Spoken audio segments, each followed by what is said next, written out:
Vamos lá, todo mundo vendo. Todo mundo vendo. Eu tô no... O biótico está tendo. Então, o que causa? Uso desnecessário de antibióticos. Quando os antibióticos foram lançados, a ideia científica que se tinha era a seguinte: você ia usar um antibiótico por 10 anos, você ia tirar o antibiótico do mercado, ele ficar 10 anos fora do mercado, você ia voltar com ele. Porque já sabiam que ia dar resistência. Então a ideia inicial era assim: não, a gente deixa 10 anos, tira 10 anos, do 0 a 10 anos começaram a ganhar dinheiro, você acha que eles vão tirar? Não tiraram mais. E o que está acontecendo? Estão se formando os chamados L-forms. Para quem não sabe, a resistência ao antibiótico ocorre porque a bactéria ela perde parte da membrana. Vai ver daqui a pouco. Ela deixa de ter membrana. Como o antibiótico atua na membrana, ela sai fora da membrana, aí ela fica... O antibiótico não pode atacá-la mais. E essas bactérias não crescem com cultura. Não adianta você fazer cultura que elas não crescem. E são as que estão nos hospitais. São L-formes, resistentes a antibióticos. E isso está aumentando. E hoje se sabe que as L-formes predispõem ao início do câncer. Ou seja, quem tomou muito antibiótico tem mais predisposição a câncer, porque elas ficam no seu corpo. Estão aí, latentes. Geneticamente falando, se nós somarmos nosso DNA com das bactérias, só 10% do DNA é humano, 90% do DNA é bacteriano. Nós somos morfologicamente mais bactérias do que ser humano. Então, a microbiota intestinal ela tem um papel de detoxificação importantíssimo. Ela tem um papel de digestão. Você sabe que ela digere, ajuda na digestão, inclusive digere fibras, produzindo ácido gástrico de cadeia curta, acetato, propionato, girato. E ela tem um papel de defesa intestinal importante. E quais são os alimentos que ajudam na flora intestinal? A segunda parte da pergunta está falando sobre a microbiota intestinal, que a Organização Mundial de Saúde, há uns anos atrás, determinou que nós, seres humanos, temos um órgão a mais, daqueles todos que nós tínhamos. E esse órgão é um órgão virtual. Ele se chama microbiota intestinal. Ele é formado de bactérias, 10 vezes mais bactérias no nosso intestino do que células no nosso corpo. E essas bactérias, na sua grande maioria, são amigas, estão lá para nos ajudar. Então, quanto melhor, mais forte for a nossa microbiota, mais saudável nós seremos. Então, eu tenho que preocupar, primeiro, em alimentar essa microbiota. É o chamado pré-bióticos. São substâncias que servem de alimento para essas bactérias amigas. Existem duas substâncias principais, a inulina e a oligofrutose. De onde que elas advêm? Em geral, de fibras. Quando nós ingerimos fibras que vão chegar ao intestino ainda sem estar digerida, nós ingerimos, mas não digerimos, elas vão chegar lá no intestino e as bactérias vão atuar nelas, formando ácidos graxos de cadeia curta. Isso é um jeito. E o segundo modo, que é o que eu acho que lhe interessa mais, é você fazer uso de féculas. O que é isso? É o amido que cresce debaixo da terra. Por exemplo, uma mandioca, ela não tem amido, ela tem fécula. O leigo chama de amido, mas cientificamente falando, ela é fécula. Ou seja, todo aquele amido que nasce, que cresce abaixo da superfície da terra, como raízes, por exemplo, como é o caso da mandioca, como é o caso da batata, essas substâncias féculas, elas também têm a propriedade de alimentar essas bactérias amigas. Então, se eu ingiro féculas, vamos dar um exemplo. Se eu ingiro batata doce, que apesar do nome doce, é muito mais saudável do que a batata salgada, você tem uma ideia, a batata salgada tem um índice glicêmico de 93, o índice padrão da glicose é 100, ou seja, a batata salgada é quase igual a um açúcar, enquanto que a batata doce tem um índice glicêmico de 50 e poucos, 54, 53. Então, a batata doce é uma substância que pode servir para fornecer a inulina e a oligofrutose que vão alimentar essa microbiota intestinal, entendeu? Então, eu tenho probiótico, que é a bactéria em si, eu tenho pré-biótico, que é o alimento que alimenta essa bactéria, e eu tenho simbiótico, que é a combinação do pré-biótico com o probiótico. Então, você agora passa a ter uma preocupação a mais. Se você realmente quer ter uma boa saúde, você tem que saber cuidar da sua microbiota intestinal. Fernando? Quando é que você indica profilaticamente pré-probióticos? Quando eu estou tomando antibiótico. Quando eu vou ao ambiente hospitalar. Quando eu estou em viagens. Eu não sei qual a bactéria que eu vou entrar em contato lá, que quem mora lá tem resistência. Por exemplo, o americano vem visitar o México, vem visitar o Brasil, pega diarreia. Porque ele pega uma bactéria que nós estamos resistentes a ela, mas eles não estão. Aí se eles fazem o uso do probiótico, ajuda a não ter infecção durante a gravidez. Estresse, processo de envelhecimento, está mais velho, mais você precisa de probiótico. Mais velho, mais você precisa de probiótico. A administração de probiótico é uma novidade terapêutica útil na restauração da microbiota intestinal, redução da inflamação e reparo da funcionalidade da barreira epitelial, com isso melhorando o comportamento de crianças com déficit de atenção. O Dr. Michael Ash publicou em 2011, em inglês, mostrando a correlação entre você dar probiótico e melhorar déficit de atenção na escola. Olha que coisa interessante. Aquilo que eu falei, começa no intestino.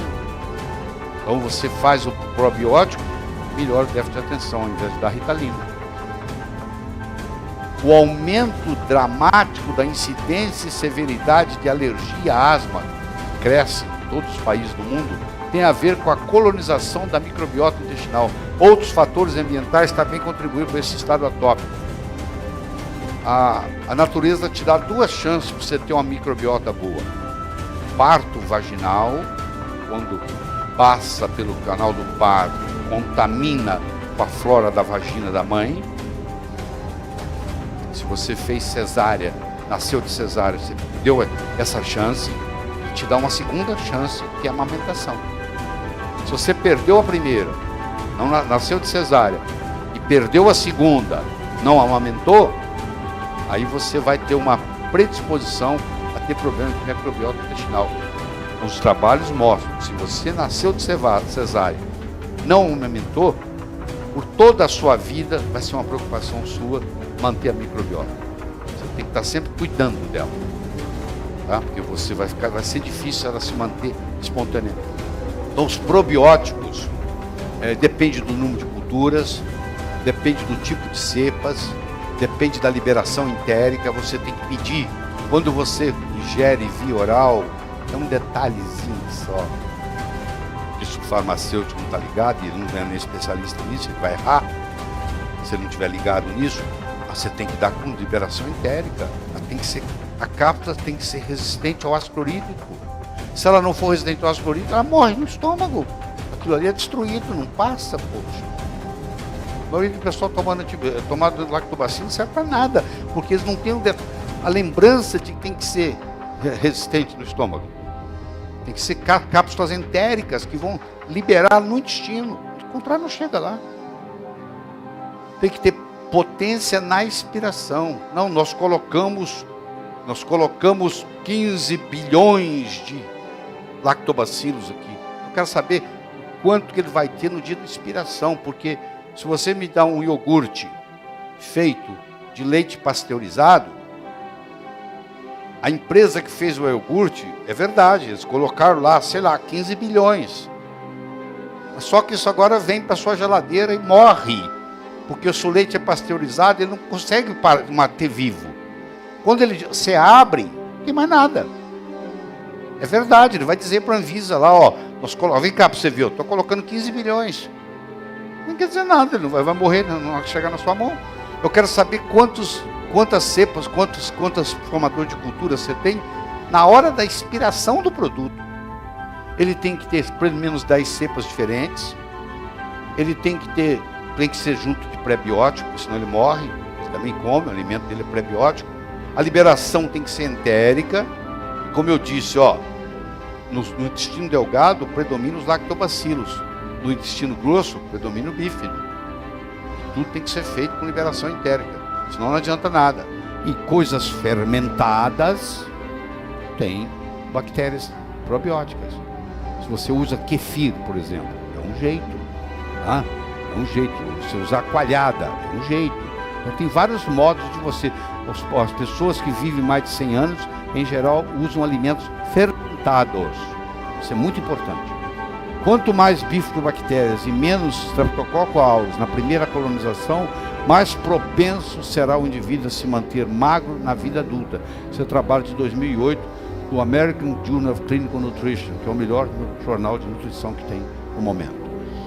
Então eu tenho aqui o Rhamnosus, o Helvético, o Casei Shirota, por exemplo, o Casei Shirota, o Yakuti, que gente aqui no Brasil, aquele que tem a tampinha verde, que eles vendem em casa, entregam com a tampinha verde, aquilo é muito bom para quem tem câncer de bexiga, que é o Casei Shirota. O câncer de bexiga, para quem não sabe, é o único câncer que você não pode dar diagnóstico de cura.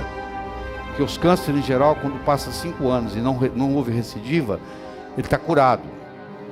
O câncer de bexiga nunca está curado, porque a recidiva pode vir com 10, pode vir com 15, pode vir com 20 anos. Então, uma vez que você tem o câncer de bexiga, você tem que fazer uso de Casei Shirota e Xantina, tá? Que é um polifenol, que não deixa dar recidiva de câncer de bexiga. Então, o Casei Shirota tem essa propriedade, tá? A microbiota intestinal é um órgão virtual, tá? Mais de 1000 espécies diferentes de bactérias no intestino humano. Disbiose é um desequilíbrio relativo entre as espécies bacterianas de protetoras e agressoras. Então eu tenho antibióticos, a maioria, 50% é desnecessário. Micróbios, parasitas, por exemplo, cândida, que causa desbiose. Inibidores de bomba de próton. Por quê? Seu pH do estômago é 2. Se você engolir alguma coisa que faz mal para você, morre aqui, morre no estômago. É uma barreira. Se um patógeno que vive no seu intestino resolve subir para te dar uma pneumonia, o estômago mata ele na passagem. Ele não tem culhão para passar o pH de 2. Morre aqui. Agora começa a tomar o omeprazol, o meu pH do estômago vai para 4, 4,5. Agora aquele patógeno entra, tchau, passa. Aquele que subiu, passa. Por isso que quem toma omeprazol cronicamente tem pneumonia recorrente. Agora você entende por quê. Porque os micróbios patogênicos no intestino começam a subir. Porque eu inibi a bomba de próton. Chamado IBPs.